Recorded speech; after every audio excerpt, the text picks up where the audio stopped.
Ekosistem terumbu karang merupakan rumah bagi lebih dari 93.000 spesies. Bahkan terdapat teori yang menyebutkan jumlahnya mencapai 1 juta spesies.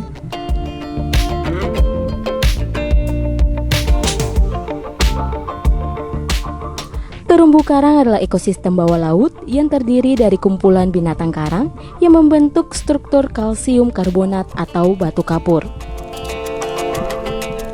Ekosistem bawah laut ini menjadi tempat hidup dan perkembangbiakan aneka spesies, seperti ikan-ikan kecil hingga predator yang membentuk hubungan rantai makanan di lautan.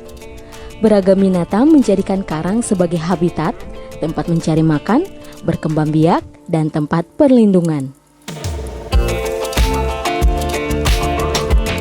Selain itu, terumbu karang juga menjadi laboratorium alam yang unik untuk berbagai kegiatan penelitian yang bermanfaat bagi perkembangan ilmu pengetahuan. Istilah terumbu karang merupakan gabungan dari dua kata, yaitu terumbu dan karang. Terumbu adalah struktur kalsium karbonat yang dihasilkan oleh karang, sedangkan karang ialah sekumpulan binatang. Secara kasat mata, karang terlihat seperti tumbuhan yang tidak seperti binatang. Padahal, karang adalah kumpulan hewan-hewan kecil yang bernama polip. Polip yang berjumlah ribuan membentuk koloni yang membentuk dua jenis karang, yaitu karang keras dan karang lunak. Proses pembentukan koloni memerlukan waktu yang sangat lama, bahkan hingga ribuan tahun.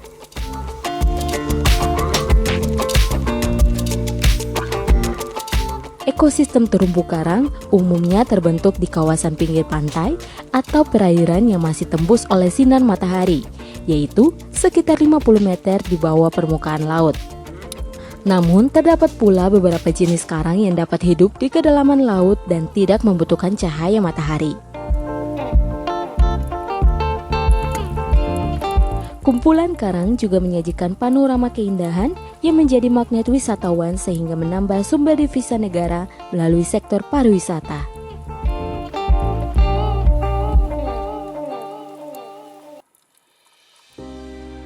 Jutaan masyarakat yang berprofesi sebagai nelayan menggantungkan mata pencarian terhadap karang.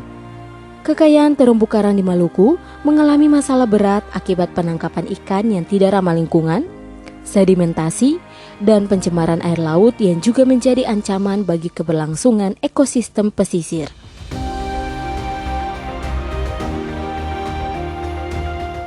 Beberapa penyebab kerusakan karang karena buruknya kesadaran mengenai pentingnya sumber daya ekosistem bawah laut dari sisi ekonomi, sosial, dan budaya, tidak ada pengelolaan serius terhadap sumber daya terumbu karang, penegakan hukum yang lemah terhadap pelanggaran tentang pemanfaatan dan pelestarian ekosistem laut, alih fungsi kawasan pesisir menjadi hunian dan kawasan industri yang memberikan dampak terhadap lingkungan pesisir, kemiskinan masyarakat di wilayah pesisir sehingga memaksa mereka untuk mengeksploitasi sumber daya laut secara terus-menerus, kebijakan politik dari pemerintah yang kurang memperhatikan masalah terumbu karang, dan masalah sampah yang serius.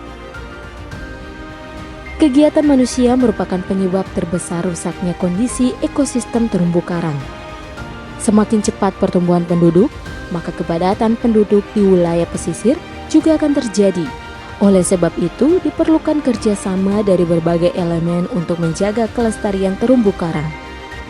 Upaya yang dapat dilakukan adalah melalui edukasi mengenai manfaat ekosistem karang dan dampak yang ditimbulkan jika ekosistem ini hilang.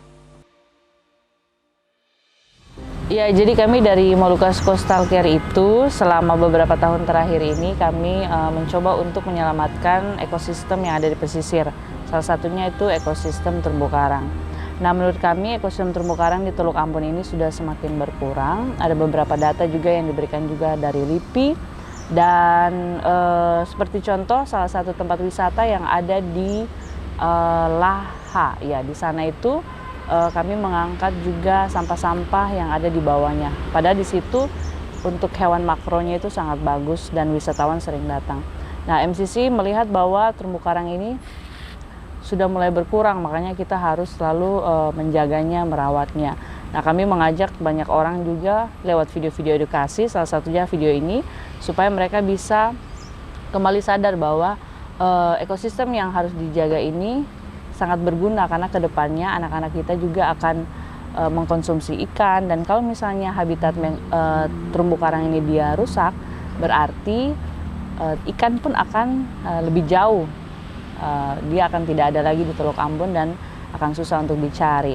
Nah, kami lewat video edukasi ini mau memberikan satu pesan bahwa kita harus menjaga ekosistem terumbu karang untuk generasi ke depan yang ada di Maluku.